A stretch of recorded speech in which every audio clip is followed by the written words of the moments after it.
I'm Sarah, I'm from Tafwa, and I love listening to Today FM. Today FM rocks. My name is Freddy, I'm from Ganyatong. I listen to Mario on the traffic jam every afternoon. Hi, my name is Salah, I live in Asinu. Today FM rocks. My name is Denasa, and I'm from Lutoka, and I love listening to Today FM. My name is Hulonila, I work at Golden Point Resort. I love listening to Today FM. It rocks in Raki Raki. I'm Mary from Mandera. I love listening to Today FM. Today FM rocks. We love listening to Today FM. Today FM rocks. Today's hit music on Today FM.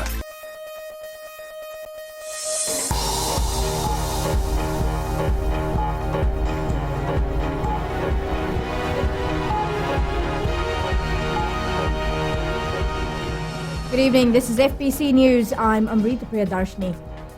Tonight, Education Ministry announces all external results will be out before Christmas. COP21 gets support from all of the Pacific Islands. And Nambawalu Draketi Highway works to complete next month.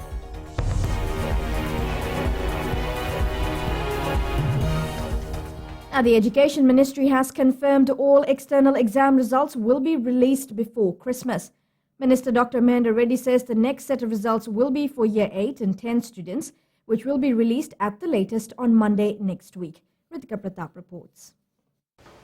The Education Ministry is taking all precautions before the release of other external exam results, as it faced a lot of backlash with the results of Year 6. Similar kind of problem we experienced with Year 8 and 10 to some extent, papers, but we're fixing it now. All of them has been marked, Year 8 and 10. And so we just now cleaning it up and resolving those kind of issues before we get out the provisional results. Dr. Mahendra Reddy says for Year 6, the issue was more so at the school level, in particular with exam supervisors. However, they are now working to avoid such situations in the future. Supervisors who didn't check properly whether index numbers were correctly filled or filled. There were cases of index numbers missing or incorrect index numbers. That made it very difficult to really decide whose script those scripts are. So we had to do quite a bit of extra work in terms of going back to the schools and get schools to identify those scripts and compare it with the annual papers and give an ID number. The minister says exams are allowing them to ascertain the capabilities of students and what areas they need to improve in. Remain focused from February till the end of the year, and we were able to deliver on to the first output. The second one is to take stock of what is the situation with regard to the stock of knowledge of students for different years. And that is something that exams is allowing us to ascertain. So, I mean, if you look at the Year 6 results, it demonstrates clearly where the problem is, which subjects we need to spend more resources and probably change our strategy in terms of delivery. With the scaling of exam results now removed, Dr. Reddy says they will do an analysis for Year 12 and 13 results for the past 2 years to gauge the students' performance. Ritika Pratap, FBC News. Pacific Island leaders attending the COP21 meeting in France next week have been urged to make a stand and deliver a bold new international climate change agreement. This was the message relayed to over 100 people who were present at the Pacific People's Climate March in Suva today. Ali Kimbia has more. In demonstrating the mitigating impact of climate change, people from all walks of life marched in Suva to call on world leaders to make a stand. Your presence here this morning bears witness to the gravity of the climate challenge we can all relate to. Our decisions and actions have significant consequences, and we all possess the power to chart a safer, more sustainable and prosperous course for us and future generations. The event also allowed those present to make a statement supporting the stance taken by all Pacific Island leaders. We want to demonstrate the strength of our movement and push the ambitious commitment to tackle climate change. That's why on 29th November, the day before the UN climate talks begin, and in Fiji on 28th November today, our movement has joined the thousands around the world for the global climate march. Activist Nolin Nambulivo says the fight against climate change has been actively blocked by a number of countries. So what we say is we see this, and of course it angers us. It angers Pacific people and it confuses us. Because if you really care about human rights and about justice and about social equity, then you must care about climate justice. With just a few days away from the COP21 meeting in Paris, today's march showed that we all need to unite and support all calls for serious action regarding climate change. Ali Kimbia, FBC News. The Nambawalu to Draketi highway project in Bua Vanwalevu is expected to be completed in 3 weeks' time. While 99% of the major roadworks have been completed, the contractor's China Railway First Group has confirmed that only 1.5 kilometers of road is yet to be finished. Akasita Tale was in Bua and files this report. The 70 kilometers newly sealed road begins from Draketi and ends at the Nambawalu roundabout near the jetty. Once a 3-hour drive, now taking only a 1.5 hour for motorists to reach their destination. It has been a long 34 months of hard work and sweat transforming one of Fiji's biggest road network. However, the Nambawalu roundabout and another passing lane in the same area are yet to be finished. We have actually strengthened what we call the sub-road as well by using better, stronger material as well, so which will help with the long-term longevity of the road. So it is all designed as per the traffic loading requirements of the road. The project commenced in February 2013 and is expected to end in December. So far, work on all 3 sections of the upgrade have been completed. 14 bridges have also been built, which was one of the hardest tasks. It's quite challenging to build 14 reinforced concrete bridges, some of them quite long in extent, over the time period. And I think we pretty much completed the bridges in probably 2.5 years, whereas we expected to be longer because all the bridges were redesigned for greater durability. Good news for commuters. While the bridges have been redesigned to last a century, the road is also expected to be durable for a long term before it can start having rehabilitation works. Normally design pavements so they'll last about 25 years. If they're low traffic roads, they tend to last a lot longer than that. If they're high traffic roads and carrying overloads, as this one will, unless we can do something about it, you'll get much less than 25 years. One of the challenges to sustain the durability of roads remains with the overloaded pine logging trucks. The FRA says this has been a problem for them for a while. We have just built a passing lane here, and trucks are going to be coming up in 2 lanes from the bottom of the hill and over the brow of that hill where those trucks are parked. There'll be people coming the other way who have to be on the wrong side of the road past those trucks, and it's a recipe for danger and disaster. The China Railway First Group has confirmed that once project is complete, it would have cost $228 million, which was as per their budget. Akosita Talei, FBC News. Persons with disabilities will now be able to access funds from the Tertiary Education Loan Scheme for further studies. Speaking at the award ceremony for sign language graduation in Lautoka today, Syed Qayyum said the government is committed to mainstreaming persons with disabilities. Allocations have been made in next year's budget and a law passed by the Parliament a couple of weeks ago. We now will also fund persons with disabilities who want to go to university. We will also pay for that. And that, I think, is very, very important because, as you know, that persons with disabilities should be able to go to university and should be able to contribute not just for their own personal and self-development, but also to the country. Syed Qayyum says the digital television that is due to start next year will also have sign language on the corner of the screen. Coming up after the break, museum building celebrates its 60th birthday.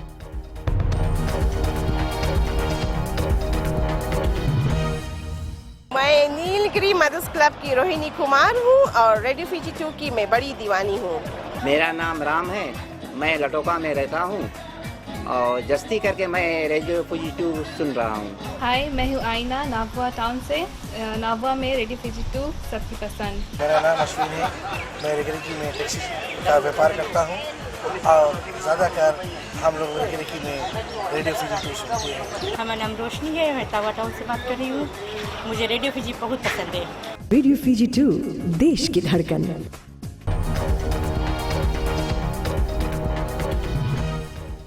Welcome back. You're with FBC News. The Fiji Museum, which houses some of the greatest Fijian history, today celebrated 60 years of existence of its building. This coincided with its annual open day, which was held after a lapse of 4 months as renovation works were underway. Ritika Pratap reports. In an effort to educate people, especially the younger generation, about our history, the government is now making all heritage sites around the country accessible to all Fijians. Had an increase in the numbers of children coming from all over Fiji to come and look at the museum, because we want to make the museum accessible and for children to be accessible to their heritage, to know about where they've come from. So we've got everything from the Chinese galleries, the indentured labourers. We have all of the communities in Fiji, Rambi, Kure, Vanuatu, and there'll be more coming. So more renovations coming up too, and some more plans. Apart from the traditional open days, people will now also be able to see the museum via the digital technology. That particular project is in the process, and maybe in 4 months' time, we'll be able to upload the digital documentation and explanation of every artifact that we have in the museum. And anyone, wherever they are, as long as they have access to internet, can log on to our museum homepage and go to a particular icon and watch the museum from the comfort of their home. The Fiji Museum first opened its doors 60 years ago, and in order to maintain the structure and keep the history of Fiji alive, the government has provided $350,000 for other works. Renovation that we have on at the moment, we've just finished, is for the restroom. So we have 2 male, 2 female, and a disabled access, a disabled room and a storeroom, and also more storage for our artifacts up in the archaeology department. So it's taken a couple of months since July, October, for us to do this. So we're happy to finally almost be able to have it done. Once we finish this, we're hoping to move on to our next renovation, which is the front of the museum. The museum open day will be held on the last Saturday of each month with a particular theme, and displays and activities will match the theme of that month. A fireworking ceremony will also be held on each open day. Ritika Pratap, FBC News. While it may be an old-fashioned system, libraries remain an integral part in building a nation. This is one of the major points highlighted during the Fiji Library Association annual general meeting in Suva today. Shriti Prasad tells us more. Ministry of Women Permanent Secretary Dr. Josefa Koroivueta reiterated the message to members and librarians while opening the 40th Fiji Library Association annual general meeting at the Fiji National University in Nasese. Koroivueta says libraries and librarians in the past have been a pillar for nation building, helping people in their life, and this needs to continue. Libraries, if used well, promote lifelong learning, high levels of literacy, and preserve written manuscripts of dynamic epochs of our culture and histories for our future generation. Koroivueta acknowledged the efforts of librarians and the work they put in the running of the institutions. The Fiji Library Association says libraries are something that people depend on because it deals with various types of genres. Maybe I should point out the fact now that youngsters or the young students and all probably think that internet is everything. Perhaps maybe just for the record to say out that the technology and databases and all that is available in the internet, it's sort of like AIDS. The theme of the meeting was Libraries, Knowledge and Communities, which aims to make greater contribution to our society. Shriti Prasad, FBC News. People in rural communities can expect better medical care through a community health worker policy that's been launched.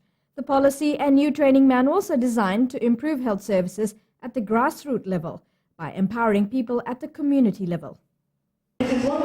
As of October this year, the Ministry of Health has registered more than 1,500 community health workers. Unlike previous years, workers will now receive basic training in first aid, wellness, child health and safe motherhood. Modular training manuals will be used by our officers at the primary health care level to train community health workers. At this juncture, I would encourage our partner organizations that are here, such as the NGOs, the CSOs, and other government ministries, to develop additional manuals that encompass learning and development of skills of community health workers that ultimately benefits the community as a whole. The policy will also look at gaps in the community health worker scheme, including training, funding, and selecting community health workers. Nanise Thakauni Tambua is a community health worker. She says one of the needs for her community in Nosori is to profile the population, including names, race, gender, source of income, and their education levels. When I go through education, I have to look at school dropouts and the age of school dropouts. And on top of that, I look at unwanted pregnancy or teenage pregnancy. Each community will also be responsible for financial and non-financial remuneration to community health workers. Community health workers have been around since 1978. Farzana Nisha, FBC News. The Hotex Salon, Culinary and Cocktail competition held at the Sofitel Resort and Spa and the Rumba on Denara Island has been hailed a success. The third and final day of the competitions yesterday saw chefs, barmen and women sharpen their skills. Food and beverage experts from top resorts around the country converged at the annual event to network and learn from the competition that is fast gaining a reputation in itself. And the Hotek Gala Awards ended last night at the Sofitel Resort and Spa on Denara Island. Coming up in sports, Rugby Club unites for a worthy cause. And Fiji Juniors win opening match.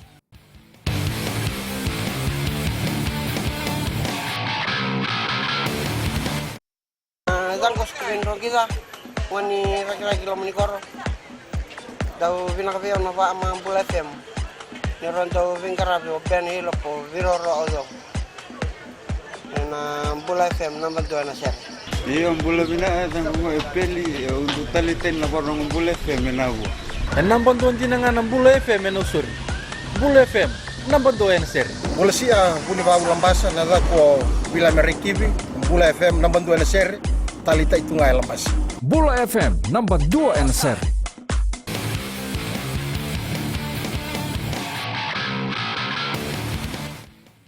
Welcome to FBC Sports. The Vodafone Fiji Under-20 rugby side has made a good start to the Oceania Rugby Trophy competition in Suva, thrashing Papua New Guinea 63-0 in their first match yesterday. It was a walk in the park for the national juniors who scored 5 tries in the first spell to lead 29-0 at the break. The side added another 6 tries in the second spell in the bonus point win. And in another match, Tonga thrashed Vanuatu 81-0. Now the next round of matches will be played on Tuesday at the ANZ Stadium. The Suva Rugby Golden Oldies Club hosted its third balls and beard competition at the Cathedral School ground in Suva today. The tournament was a culmination of the month-long prostate cancer awareness campaign. Rohit Deo has more. The Suva Golden Oldies Club once again, for the third consecutive year, took a day out to raise funds for men's cancer awareness. The money collected today will be given to the Ministry of Health to help them fight against prostate cancer.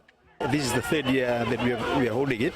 It's called the Balls and Beards Rugby Tournament, whereby the oldies just get together and play round-robin rugby amongst our members, and to raise funds that will be given to the Ministry of Health to help in the campaigning to raise awareness on prostate cancer.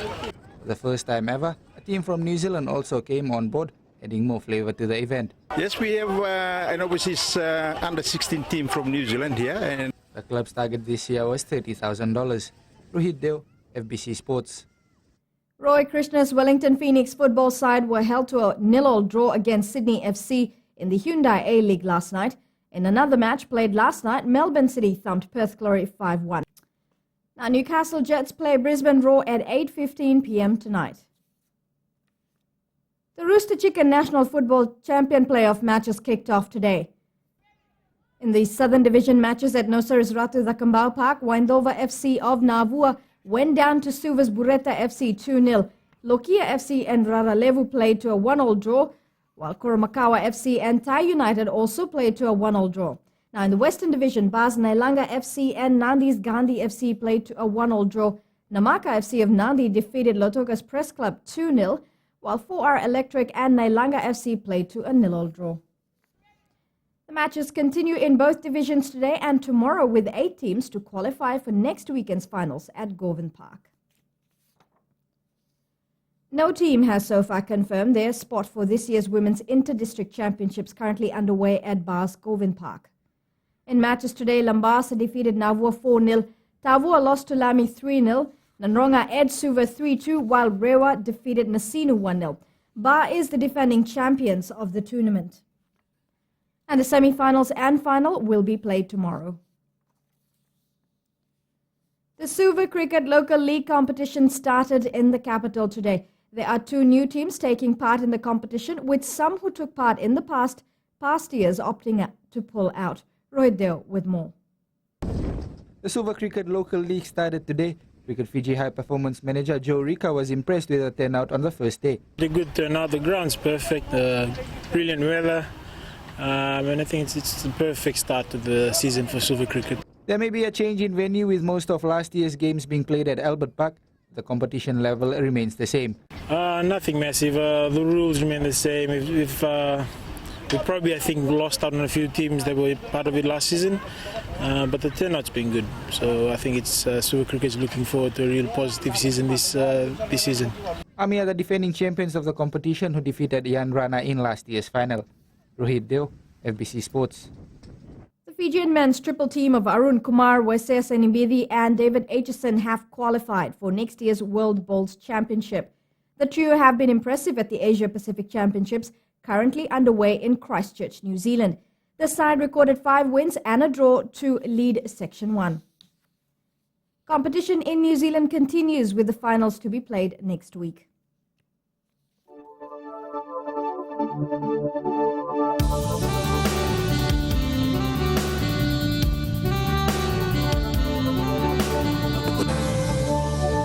Today's weather was sunshine, mainly clear skies with gusty winds across most of Fiji, with brief early morning showers about the southeast. Humidity made temperatures feel warmer. Nandi and Lotoka were the hottest at 34 degrees. Other major centres were in the low 30s, leaving Suva and Savusavu the coolest at 29. Tomorrow will be much like today, with some gusty winds and just a chance of afternoon showers up north and in Suva and Savusavu. Now Monday will be partly to most cloudy, with a slight chance of showers. At sea, southeast winds gusting up to 40 knots, rough to very rough conditions. Recapping tonight's main stories, all external exam results will be released before Christmas. Pacific Islands shows support towards COP21 with March in Suva. And major highway between Nambawalu and Raketi to be completed by next month. Time for this week's poll question. We ask, do we need more police patrols over the festive period? Visit our FBC website to take part.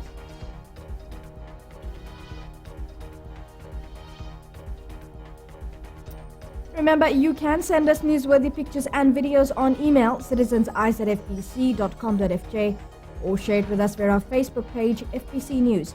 Or if you're on Twitter, follow and tweet us your news tips at FBC News, or simply hashtag FBC News. You've been watching FBC News. I'm Amrita Priyadarshini. Good night.